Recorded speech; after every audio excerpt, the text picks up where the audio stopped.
شہر قائد میں house robbery کی وارداتوں کا سلسلہ تھم نہ سکا۔ کورنگی زمان ٹاؤن سیکٹر 35A میں دن دہاڑے مسلح ڈاکوؤں نے گھر کو نشانہ بنایا۔ واقعے کی CCTV فوٹیج منظر عام پر آ گئی۔ مزید تفصیلات مبشر حسین کی رپورٹ میں دیکھیے۔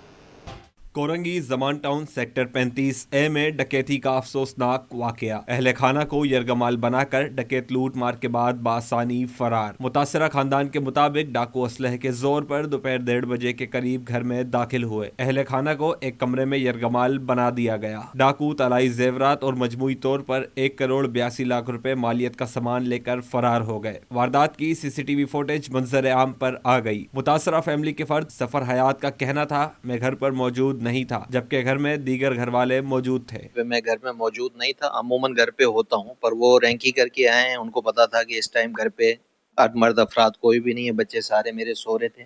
وہ آئے، انہوں نے یہ والی الماری کھولی کہ اس میں لاکر میں شوز کا باکس رکھا ہوا تھا، وہ شوز کے باکس میں پیسے تھے۔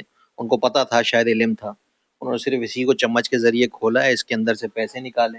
وہ جو چور تھے گھر کے اندر ہی کافی ٹائم رہے، انہوں نے نکال کے پیسے آپس میں ڈسٹریبیوٹ بھی کیے ہیں، ڈسٹریبیوٹ کر کے پھر یہیں سے باہر فرار ہو گئے۔ متاثرہ فیملی کے بچے نے سٹی 21 سے خصوصی گفتگو میں بتایا کہ ہمیں ایک کمرے میں یرغمال بنایا گیا، معلومات حاصل کر کے طلائی زیورات اور نقدی رقم لوٹ لی، نیز جان سے مارنے کی دھمکیاں بھی دی گئیں۔ چور آئے تھے، کمرے میں ہمارے گھسے ہیں، ہمیں اٹھایا ہے، کہتے ہیں اٹھو، کھڑے ہو، کوئی بھی ہوشیاری نہیں کرنا۔ میری مما کو اٹھاتے ہیں، وہاں سے کہتے ہیں ادھر آؤ، گولڈ دو میں۔ اس وقت تک یہ لوگ سارا کیش یہاں سے اٹھا چکے تھے، گولڈ بھی انہوں نے لیا ہے۔ گولڈ لینے کے بعد ہمیں واپسی اندر والے کمرے میں لے کے گئے، اور پھر واپسی جاتے ہوئے کہتے گئے ہیں کہ ہمیں کورٹ میں نہیں گھسیٹنا، اور ہمیں نا اگر دوبارہ گولڈ پہنے میں نظر آئے تو ہم گولیاں ماریں گے تمہیں اور چھوڑیں گے نہیں آئندہ کے بعد۔ واقعے کا مقدمہ گھر کے مالک کی مدعیت میں تھانہ کورنگی میں درج کر لیا گیا۔ پولیس کے مطابق ابتدائی تفتیش میں شبہ ہے کہ واردات میں 8 ملزمان ملوث تھے جو 2 گاڑیوں میں سوار تھے۔ CCTV فوٹیج کی مدد سے ملزمان کی تلاش شروع کر دی گئی ہے۔ کیمرہ مین جہاں زیب علی کے ہمراہ مبشر حسین،